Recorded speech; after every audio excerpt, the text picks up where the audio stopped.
Au début du film, nous voyons une jeune fille, Kero Sweet, qui regarde pensivement un document vierge, essayant de trouver l'inspiration pour son travail. L'héroïne vit seule dans le riche manoir de ses parents, rempli d'antiquités diverses et de nombreux livres. Les parents de Kero l'ont laissée seule dans la maison, prétextant des déplacements constants pour le travail.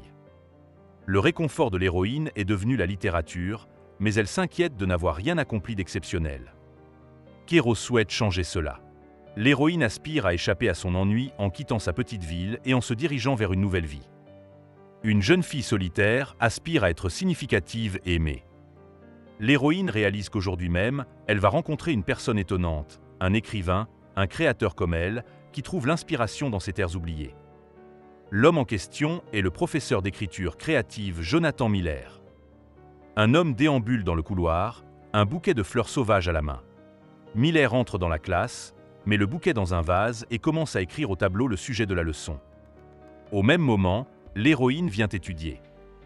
Miller est surpris qu'elle soit venue 1 heure plus tôt que le début de leur cours. L'homme engage la conversation avec Kero et apprend qu'elle vit seule dans une grande maison. Miller plaisante en disant qu'il a toujours pensé que seuls des fantômes vivaient dans cette maison. Kero révèle que c'est son ami Winnie Black qui lui a conseillé de suivre ce cours de littérature. Bientôt, la jeune fille elle-même vient aussi en classe, plaisante et se comporte de façon très chaloupée. Winnie n'est pas réputée pour son intelligence, mais Kero n'en est pas gêné. L'héroïne étonne Miller par le fait qu'en peu de temps, elle a lu 12 livres de sa liste de littérature éducative. Lorsque Kero part avec son ami, l'homme examine les livres sur le bureau de la jeune fille. Miller est interrompu par Boris Fillmore, le professeur de gymnastique, qui apporte une petite collation. L'étude des livres de Kero se poursuit. Fillmore, malgré les supplications de son ami pour qu'il arrête, trouve dans la pile l'ouvrage U' et ampère E, qui a été écrit par Miller lui-même. L'homme est étonné que l'héroïne connaisse son livre. Le soir, Miller rentre chez lui. La première chose qu'il fait est d'étudier son bar sur le rebord de la fenêtre et de trouver quelque chose qui pourrait égayer sa soirée. Assise à une table jonchée de papiers et de livres se trouve l'épouse de l'homme, Béatrice Junharper. La femme tape avec enthousiasme quelque chose sur un ordinateur portable. Miller dit à sa femme qu'ils ont quelque chose à fêter et partage une histoire sur la découverte d'un nouvel élève qui a emprunté son livre à la bibliothèque. Leur conversation est interrompue par un appel d'amis. Béatrice discute avec la jeune fille à propos du travail et dit qu'elle ne changera pas la fin du livre à cause des exigences de quelqu'un d'autre. Miller se rend dans une autre pièce et met de la musique. Il est bientôt rejoint par Béatrice, qui lui propose de danser. La femme commence à flirter, mais est à nouveau distraite par un appel téléphonique. Avant de partir, Béatrice demande à son mari de faire la vaisselle. Miller passe un week-end moins intéressant qu'il ne l'espérait. Fillmore compatit avec lui et dit qu'il ne souhaiterait pas cela à un ennemi. Les hommes boivent du café et regardent Kero émerger du fourré, car c'est le moyen le plus proche pour la jeune fille de se rendre à l'école. L'héroïne s'approche des professeurs et les salue. Miller apprend que Kero écoute de la musique, qu'il aime beaucoup. Fillmore régale l'héroïne de biscuits qu'il a lui-même cuisinés, mais lui demande de ne parler à personne de sa passion. Miller observe Kero avec intérêt, voyant ses côtés séduisants. Fillmore les laisse seuls, et l'homme demande si l'héroïne n'a pas peur de marcher dans les bois seule à chaque fois, et puis aussi de revenir dans une maison vide. Kero plaisante en disant qu'elle est la chose la plus effrayante qui soit. Dans le couloir, Winnie jette ses livres devant Fillmore et flirte avec lui. Kero observe la scène depuis le coin du couloir. L'héroïne demande pourquoi Winnie insiste tant pour attirer l'attention d'un homme. Celle-ci demande avec espoir si Kero est jaloux d'elle et propose d'oublier Fillmore pour obtenir un peu d'attention de la part de la jeune fille, mais l'héroïne refuse. Après l'école, Winnie amène son amie chez elle. Kero dit à son amie qu'en ce moment, ses parents sont à Dubaï et qu'ils reviendront on ne sait quand. L'héroïne va entrer à l'université de Yale. Cependant, pour ce faire, elle a un devoir à accomplir, rédiger un essai sur ma plus grande réussite à ce jour. Kero est en colère parce qu'elle pense qu'elle n'a absolument rien accompli. Ses parents lui ont permis d'aller à l'école, de se loger et d'avoir d'autres choses, mais elle n'a pas beaucoup réussi dans tout ce qui la concerne. Winnie est d'accord avec cela, car son amie crée l'image d'une héritière riche, mais complètement inutile. La jeune fille propose à Kero le sujet des relations amoureuses avec les professeurs. Winnie pense qu'elle peut être utilisée pour discuter de sujets importants tels que le consentement sincère, les relations avec des personnes d'âge différents, l'agisme, l'interdiction de se montrer jusqu'à l'âge adulte, etc. L'héroïne devine soudain que son ami va séduire Fillmore malgré la grande différence de 20 ans. Winnie est sûre qu'il vaut mieux perdre son innocence avec un homme expérimenté que de se donner à un adolescent aux hormones déchaînées. La jeune fille considère Fillmore, gentil et attentif, comme un candidat idéal pour elle. De façon inattendue, Winnie mentionne Miller dans le dialogue, ce qui surprend l'héroïne. La jeune fille est sûre que Kero a un faible pour le professeur, et l'homme le devine.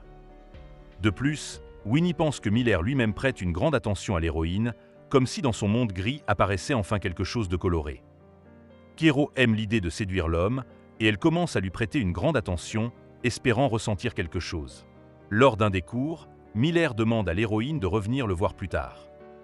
Fillmore plaisante avec lui au sujet de Winnie, et lui dit qu'il la trouve même très attirante. En attendant l'héroïne, Miller décide de faire une petite danse, et elle le remarque. Kero dit que ce n'est pas grave et demande à l'homme de ne pas être gêné. Miller admet qu'il pense que l'héroïne est très capable, mais n'approuve pas totalement son désir d'aller à l'université de Yale. Par ailleurs, l'homme parle à Kero d'un salon littéraire auquel elle pourrait être intéressée. Miller cite des phrases de la dernière composition de l'héroïne et admire le travail qu'elle a accompli. L'homme demande à Kero d'écrire pour lui une histoire dans le style de la nouvelle de son auteur préféré. Miller est sûr que cela ajoutera aussi des points au dossier de la jeune fille lors de son admission. Kero accepte de faire le travail et décide de discuter de son livre avec l'homme. Malgré le fait que les critiques ne l'aient pas apprécié, l'héroïne trouve la création de Miller majestueuse et tragique. Kero cite également le livre de l'homme. Miller dit que c'était son premier livre. Puis l'homme s'est marié, est devenu enseignant, et il n'y avait plus de place dans sa vie pour la créativité. En plaisantant, Kero confie à Miller la tâche de trouver l'inspiration. À ce moment-là, ils sont interrompus par Winnie. Le soir, Miller prend un verre avec sa femme et Fillmore au bar. Ils sont servis par Winnie. Béatrice est jalouse en plaisantant de son conjoint avec son étudiant. De façon inattendue, la femme affirme que Miller est bien plus doué pour l'enseignement que pour l'écriture. Béatrice pense que le métier d'écrivain ne convient pas du tout à un homme. Le couple commence à se disputer, mais Miller décide de se taire et de boire. Le samedi, Kero se rend à un salon littéraire et plonge dans un monde d'impressions totalement nouvelles. Miller s'assoit à côté de l'héroïne et lui parle de ses connaissances. Avec elle, l'homme sort dans la rue. Kero comprend qu'ils commencent à se rapprocher l'un de l'autre. Le lendemain, l'héroïne propose à Fillmore de vendre des biscuits pour soutenir l'équipe. Miller reste seul avec Kero et dit à la jeune fille qu'elle est gentille. Béatrice informe l'homme qu'elle est prête à partir en petites vacances avec lui. Pendant que Miller prépare ses affaires, étant dans l'attente des vacances, l'héroïne informe son mari qu'elle va répéter exactement son style dans son histoire. Lorsque l'homme s'en va, Winnie rit et dit que l'héroïne a très intelligemment flirté avec lui. Soudain, Fillmore entre dans le bureau. Winnie échange des numéros de téléphone avec lui lorsque Kero s'aperçoit soudain que le téléphone de l'héroïne a disparu. Miller lit un livre et attend que sa femme ait fini de se préparer et discute du travail. L'héroïne appelle l'homme et lui demande de lui donner le téléphone. Bientôt, Miller voit Kero dans une robe magnifique et l'embrasse sous la pluie. Le voyage avec Béatrice est annulé et l'homme reçoit un message électronique de l'héroïne. Sous l'influence du baiser, Kero crée une histoire très explicite. Miller lit cette histoire en privé et en vient à l'aimer. Le lendemain, cependant, l'homme exige que Kero choisisse un nouvel auteur. Miller rompt toute relation et même l'espoir d'en avoir une. L'homme pense que Kero s'est choisi une illusion et qu'elle en est elle-même responsable. Cependant, l'héroïne est persuadée que ce n'est pas le cas. Kero affirme que l'histoire a été essentiellement écrite par Miller lui-même, fantasmant sur son étudiante et se rapprochant d'elle. L'héroïne pense qu'il n'est pas assez courageux pour vivre une vraie vie. Se sentant trahie et brisée, la jeune fille pleure et va voir Winnie. L'héroïne demande à la jeune fille d'écrire à Fillmore. Pendant ce temps, Béatrice s'amuse avec son mari en le forçant à se souvenir de l'histoire de Kero. L'héroïne profite de Winnie en l'embrassant et en la forçant à envoyer une photo à Fillmore. Par la même occasion, Kero envoie son histoire au vice-directeur et Miller reçoit un appel de l'école. L'homme révèle que Kero l'a dénoncé à Béatrice, et cette dernière soupçonne qu'une partie de l'histoire de l'héroïne est vraie. Le lendemain, Le vice-principal interroge tour à tour Kéros et Miller sur ce qui s'est passé entre eux. L'homme essaie de se justifier, mais ses paroles ne l'aident pas du tout dans cette situation. Fillmore s'adresse à Miller et lui dit que le héros ne sait pas où se trouve la limite, la fine ligne entre le permis et le fatal. Fillmore pense que l'homme essaie d'éviter la responsabilité de sa propre erreur et qu'il est lâche en se trouvant des excuses. Béatrice ne soutient pas non plus son mari, qui a d'abord flirté avec l'étudiante, puis l'a cruellement rejetée. Miller se rend compte qu'il était attiré par l'héroïne parce qu'elle trouvait son livre et son travail dignes d'intérêt, contrairement à sa femme. L'homme se dispute avec sa femme et la traite de vil et leur mariage de destructeur. Béatrice suggère ironiquement au mari d'écrire sur le sujet, après quoi elle s'en va. Winnie tente de dissuader son amie de se venger de Miller, croyant qu'elle lui en veut simplement d'avoir été rejetée.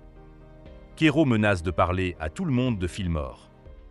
L'héroïne pense que ce qui s'est passé est sa plus grande réussite. Dans son œuvre, Kéros décrit qu'elle a réalisé par expérience quand chaque personne le désir se bat avec la responsabilité et qu'il n'y a pas d'excuse pour vos décisions. L'héroïne a l'impression qu'on lui a littéralement arraché sa jeunesse et qu'elle s'est maintenant transformée en héroïne, en méchante et en écrivain. Miller, privé de famille et de travail, est enfin inspiré pour écrire un nouveau livre. C'est la fin du film. Merci à tous d'avoir regardé ce film jusqu'au bout. Donne un like à cette vidéo. Écris dans les commentaires ce que tu penses de ce film et à bientôt dans de nouvelles vidéos.